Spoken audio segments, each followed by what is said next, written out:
Los empresarios salieron a decir que mira, esto se entiende cómo es el derecho a formalizarse sin haber terminado el trámite, que fue lo que dijeron. Que por supuesto eso sería un despropósito. Ahora, entonces es bastante más efectiva la presión que generan en el Congreso algunos parlamentarios y el empresariado al gobierno que lo que podría generar la propia gente que ya ha hecho por lo menos aquí hasta 9 paralizaciones y no consigue nada, ¿no? Por supuesto, por supuesto. Ahora, gracias por la invitación. Bueno, una de las primeras cosas que se decía era que no es cierto que el Reinfo iba a ser hereditario. Usted que ha leído la norma que se ha publicado y que se termina derogando con esta otra norma, ¿realmente sí hablaba la disposición de un Reinfo hereditario? Yo lo entendía así, Manuel, y no me sorprendía. ¿Por qué lo entendía así? Era claro que el Reinfo es un proceso administrativo que a una persona natural que en el camino de repente está a punto, así lo veía, está a punto de conseguir su formalización y el titular de ese derecho en ese momento fallecía. La pregunta es qué pasaba, ¿no? Porque su derecho, normalmente estas personas naturales trabajan en un negocio familiar. Y decía, claro, bueno, lo hereda la familia, lo hereda el hijo, la esposa. Pero la norma era específica, era concreta y taxativa respecto a que la posibilidad de herencia o de sucesión se pueda dar con quienes han terminado la formalización, o aplicaba también a quienes están en proceso de formalización, que son más de 60,000 y que tienen muchísimos años en este tema y que por supuesto, entre comillas, no logran el tema de la formalización. ¿La norma era expresa? Mira, yo le entendía que estaba en trámite, no es que estuviera ya formalizado. Y podía tener lógica, no es como en una empresa, por ejemplo, aquí estamos hablando de personas naturales, que está en vía de obtener una concesión, por ejemplo, una empresa, y el titular de la empresa, el presidente de directorio, el representante legal, fallece. Ese derecho lo heredaban su familia. Así ya, pero digamos, yo. ¿cuál sería el derecho? ¿Derecho de gestión? El derecho de gestión, el derecho de proceso, no. Porque la verdad es que la formalización, que es el tema de que te da la autorización para la explotación en una determinada área, esa no existe. O sea, eso no puedo, o sea, no puedo transferir una concesión inexistente. Por supuesto, el derecho a continuar con el trámite y no paralizar, así lo entendía. Ya. Pero bueno, pero se prestaba para otras interpretaciones también, ¿no era muy clara la norma? Mire, yo no entendía que, o sea, si estás en trámite, yo no puedo entender que porque es hereditario ya tienes el derecho a formalizarte, no. Lo entendía, si estás en trámite, continúa el trámite y no vuelves a foja cero. Pero el gobierno se asustó y ha hecho lo que ha hecho. Pero el tema de fondo hoy día es la discusión del Reinfo. Ahora, ¿qué le asustó al gobierno? Pues la protesta, porque los gobiernos empresariales salieron a decir que mira, esto se entiende cómo es el derecho a formalizarse sin haber terminado el trámite, que fue lo que dijeron. Que por supuesto eso sería un despropósito. Ahora, entonces es bastante más efectiva la presión que generan en el Congreso algunos parlamentarios y el empresariado al gobierno que lo que podría generar la propia gente que ya ha hecho por lo menos aquí hasta 9 paralizaciones y no consigue nada, ¿no? Por supuesto, por supuesto. Ahora, tú lanzaste un número, Manuel, sobre la cantidad de procesos en trámite. Mira, originalmente, porque esta norma tiene 13 años, no el hereditario, sino el Reinfo, ¿no? Sí, sí. Presentaron 87,000 solicitantes. Se quedaron cerca de 67,000 que han sido descartados. 2,000 se han formalizado y realmente en trámite habría 17,000. De eso estamos hablando. O sea, lamentablemente, el sector empresarial que cree que con el Reinfo soluciona todo o sencillamente derogándolo se acaba todo, está equivocado. Claro, o sea, claro. Sí, o sea, no está abordando ni siquiera la mitad del problema. Ahora, mañana, martes, en la Comisión de Energía del Congreso de la República, empieza el debate de la famosa ley MAPE, supuestamente la nueva ley respecto a este tema de la minería, que es además una propuesta de proyecto del Ejecutivo. ¿Usted ve que el texto enviado por el Ejecutivo, la propuesta para reemplazar Reinfo y, entre comillas, ordenar el tema de la extracción minera en zonas como las que hemos visto en Patás, Resuelve el tema, la alternativa a Reinfo, la famosa ley MAPE, ¿sí nos va a ordenar y formalizar como esperamos todos los peruanos? En lo absoluto, Manuel. Es una ley MAPE 2.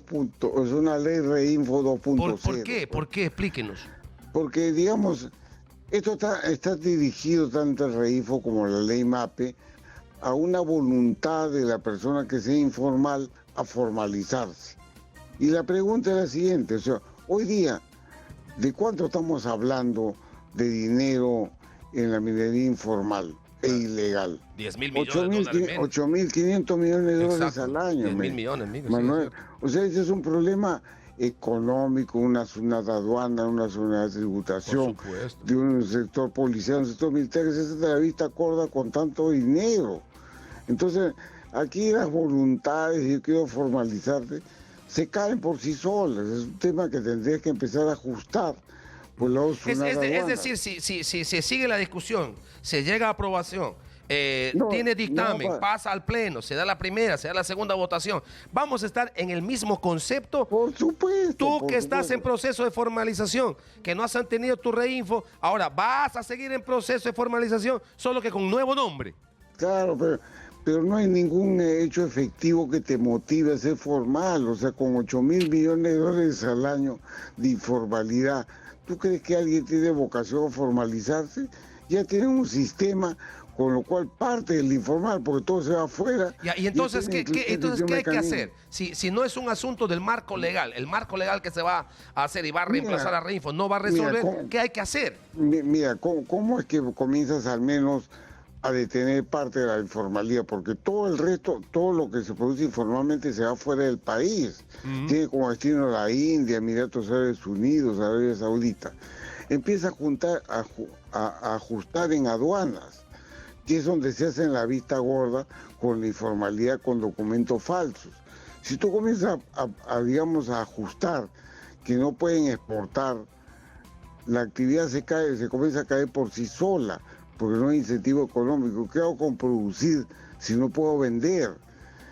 Otro tema, por ejemplo, donde... Sí, pero siempre hay mercado interno también, pues, ¿no? Que pero puede a ese nivel de dinero, 8.000 millones de dólares, es verdad, no, es verdad, por supuesto. es verdad. Es un dinero muy elevado. Claro, pero digamos, el fin, ciertamente esa es una parte sumamente importante, pero igual no resolvemos el formalizar, porque claro, la idea sería venderle, convencerle al informal, que muchas veces termina cayendo en ilegal y muchas veces termina trayendo en tráfico, y esto trae, por supuesto, todo el tema de la delincuencia, que formalizar se le va a llevar a tener un dinero que no va a ser mal habido, que no va a ser rastreado por la autoridad, que no le va a llevar a lavado de activos, sino que, por supuesto, va a engrosar sus cuentas corrientes pagando su impuesto al Estado y va a quedar absolutamente limpio, que es lo que se necesitaría, ¿no? Claro, pero por otro lado también la SUNAT, tributación, no aduanas, tiene que ajustar. Yo el otro día escuchaba un reportaje de televisión a una de las personas que contrataron a estas 13 personas que fueron asesinadas, diciendo que paga 100.000 soles al mes de seguridad a un nombre R&R, que no es una persona jurídica. Yo me pregunto, 100.000 soles al mes, 12 meses, 1.200.000 soles, ¿cómo pasa ese egreso en la contabilidad? ¿Cómo pasó 1.200.000 soles en la contabilidad para que no me afecte? Es sencillamente porque la SUNAT no revisa con prolijidad las declaraciones juradas y estados financieros. Si empiezas a ajustar por ahí, también quitas incentivo porque no tienes mercado donde vender. Es una primera señal. Entonces el informal dice, no tengo a quién vender. Lo mejor es ir formalizándolo. Son medidas efectivas que te permiten, no una vocación, sino compulsivamente, a llevarte por lo menos a buscar formalizarte. De lo contrario, con 8.000 millones, nadie ve nada. Pero, no, sí, claro. Siente que el gobierno está en nada, o sea, que lo que propone el gobierno... Por supuesto, no tiene un diagnóstico. Su diagnóstico es el discurso que sale de San Isidro, Magdalena, los gremios empresariales, es su discurso. Cree que si se acaba el Reinfo o pone una ley MAPE se soluciona el problema. Es lo absoluto. Los montos de dinero son muy grandes. Me preocupa esa conclusión suya, porque además usted es experto en la materia y del sector. La ley MAPE no va a resolver en lo absoluto. En lo absoluto. Wow. Y otro tema adicional, Manuel, las áreas que se observan en concesión minera. Tú has hablado, por ejemplo, de Patás. En Patás el 80%, 85% de cifra exacta, de la extensión territorial del distrito de Patás está concesionado. Sí. No sé. ¿Qué es otro detalle que no se entiende? Porque ¿cómo es que le dan a la minera La Poderosa 106.000 hectáreas de zona para explotar y solo explota 13.000? Claro, o sea, no, es que eso es inmanejable, pues. Pero hay algo está mal, ¿verdad? O sea, hay que decir, oye hermano, perdóname, yo te quisiera dar 200.000, estaría bien, pero si tu capacidad de explotación en los últimos 8 o 10 años es solamente 13.000, es que tú no necesitas más de 20.000. Y los otros 85.000 habrá que ver cómo se hace una nueva adjudicación, ¿no? Manuel, para que la gente entienda la cantidad de hectáreas, 100.000 que tú has referido a la minera Poderosa, es 2.5 veces la extensión del distrito de Chorrillos, ya que estás en Chorrillos. De eso estamos hablando.